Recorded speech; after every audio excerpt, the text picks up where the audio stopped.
Rapat paripurna Dewan Perwakilan Rakyat Daerah Kabupaten Tebo Provinsi Jambe dengan materi mendengarkan pidato Presiden Joko Widodo melalui layar elektronik pada hari Jumat 16/8 tahun 2024 di ruang rapat DPRD Kabupaten Tebo, dan inilah pidato Presiden Joko Widodo selengkapnya. Selain itu, ketangguhan kita sebagai sebuah bangsa juga terbukti dari daya tahan kita dalam menghadapi pandemi COVID-19, dalam menghadapi perubahan iklim, dan dalam menghadapi geopolitik dunia yang semakin memanas. Patut kita syukuri, alhamdulillah, Indonesia merupakan satu dari sedikit negara yang mampu pulih lebih cepat, bahkan terus bertumbuh. Pertumbuhan ekonomi kita terjaga di kisaran 5%, walau banyak negara tidak tumbuh, bahkan melambat. Wilayah Indonesia Timur seperti Papua dan Maluku justru mampu tumbuh di atas 6%, dan Maluku Utara mampu tumbuh di atas 20%. Inflasi juga terkendali di kisaran 2-3%, saat banyak negara mengalami kenaikan yang luar biasa, bahkan ada yang mencapai lebih dari 200%.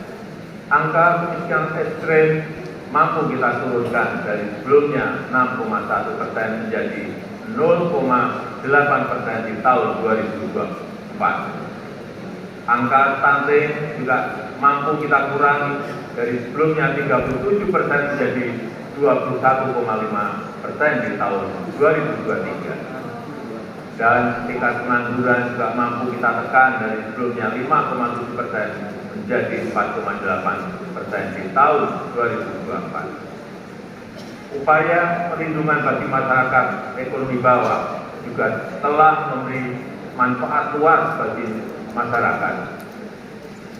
361 triliun rupiah anggaran Kartu Indonesia Sehat selama 10 tahun ini telah digunakan untuk membiayai layanan kesehatan lebih dari 92 juta peserta JKN per tahunnya, mulai dari usia dini sampai lansia yang tersebar di seluruh Indonesia. 113 triliun rupiah anggaran Kartu Indonesia Pintar selama 10 tahun ini telah digunakan untuk pendidikan lebih dari 20 juta siswa per tahun, mulai dari SD sampai SMA, SMK di seluruh tanah air Indonesia. 225 triliun rupiah anggaran program Keluarga Harapan selama 10 tahun telah dimanfaatkan untuk meningkatkan ekonomi sekitar 10 juta keluarga kurang mampu per tahunnya.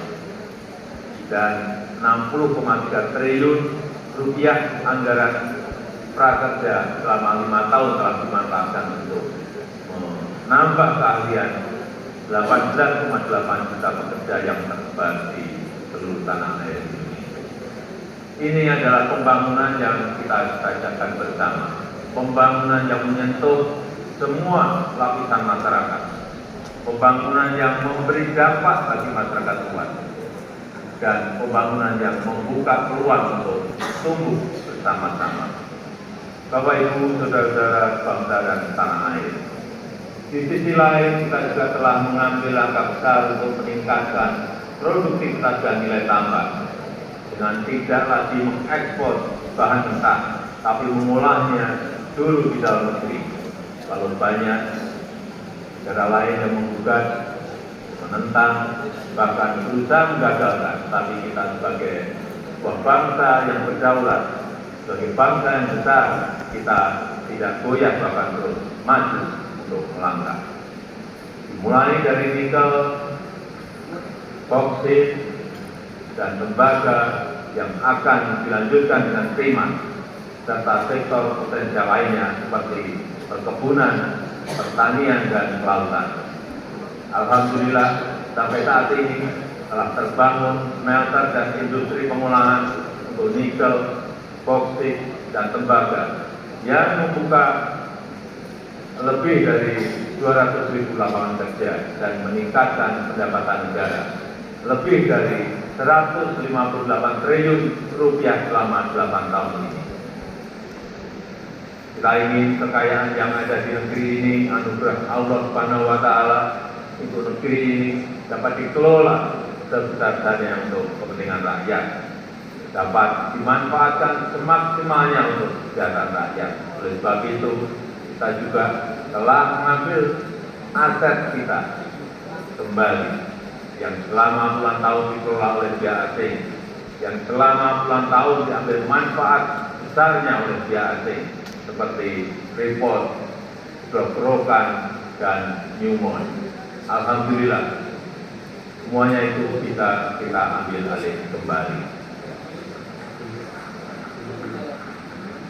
Selain itu, di saat dunia mulai mengarahkan masa depannya ke ekonomi hijau, Indonesia juga tidak ingin kehilangan momentum ini, karena Indonesia memiliki potensi besar di sektor energi hijau, yaitu sekitar kurang lebih 3.600 gigawatt, baik dari energi air, angin, matahari, panas bumi, lubang laut, dan bioenergi.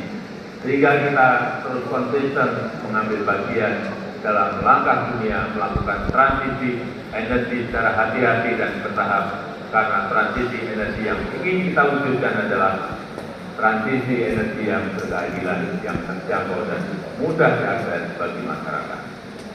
Di sektor teknologi dan digitalisasi, kita juga patut bersyukur untuk pertama kalinya kita memiliki INA Digital, sebuah digitalisasi layanan pemerintah yang terintegrasi untuk mempercepat dan mempermudah layanan bagi masyarakat. Cakupan elektrifikasi terus kita perluas hingga mencapai 99% di tahun 2024 tahun ini. Demikian juga dengan cakupan internet yang terus kita tingkatkan hingga mencapai 79% di tahun 2024. Ini akan menjadi ekosistem yang baik untuk mendorong digitalisasi UMKM dan pengembangan startup Indonesia, sehingga akan melahirkan semakin banyak entrepreneur muda yang berkualitas di negeri ini. Dukungan produk dalam negeri juga kita berikan perhatian khusus dengan memprioritaskan belanja APBN, APBD, dan BUMN untuk produk-produk dalam negeri. Karena kita ingin apa yang berasal dari rakyat dapat kembali ke rakyat dan bermanfaat maksimal untuk rakyat.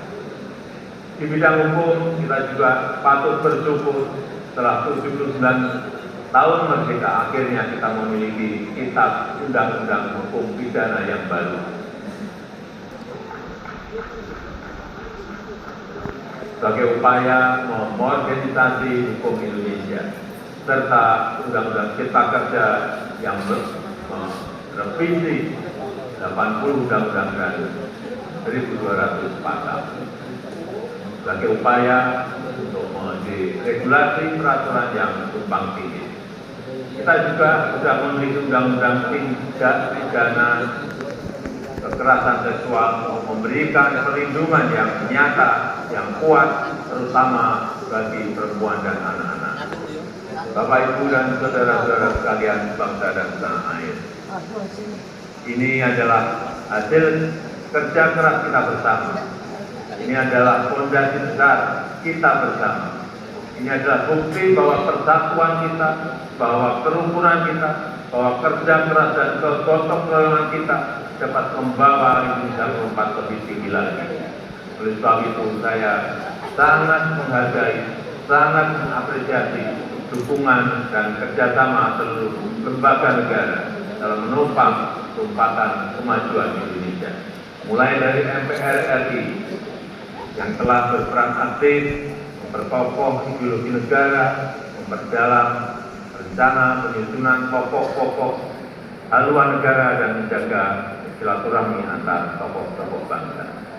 DPR RI yang telah menjalankan fungsi legislasi, menjalankan fungsi penganggaran dan pengawasan, merumuskan RAPBN 2025 untuk suksesi transisi pemerintahan dan menyelesaikan banyak undang-undang strategi seperti Undang-Undang Ibu Kota Negara, Undang-Undang Daerah Khusus Jakarta, Undang-Undang Informasi dan Transaksi Elektronik, Undang-Undang Aparatur Sipil Negara, dan Undang-Undang Kesejahteraan Ibu dan Anak. DPD RI yang terus mengawal kemandirian daerah otonom, menginisiasi rancangan legislasi, melakukan pengawasan pelaksanaan undang-undang dan perda, serta memberi perhatian khusus terkait agraria dan pangan. Begitu juga dengan BPKRI yang telah mengawasi penggunaan anggaran negara serta memperkokoh kepercayaan dan kepemimpinan Indonesia di dunia internasional melalui keaktifannya dalam organisasi dan forum-forum internasional. NKRI yang telah menangani lebih dari 202 perkara pengujian undang-undang dan mengadili sengketa pemilu, serta Mahkamah Agung RI beserta lembaga peradilan di bawahnya yang mengadili dan melakukan penguatan restoratif justice untuk menyelaraskan kepentingan korban dan pertanggungjawaban terdakwa tanpa melalui pemidanaan. Dan Komisi Yudisial RI yang telah berperan aktif mewujudkan hakim berintegritas dan berkualitas guna meningkatkan kepercayaan dan kepuasan masyarakat terhadap institusi kehakiman di negara kita.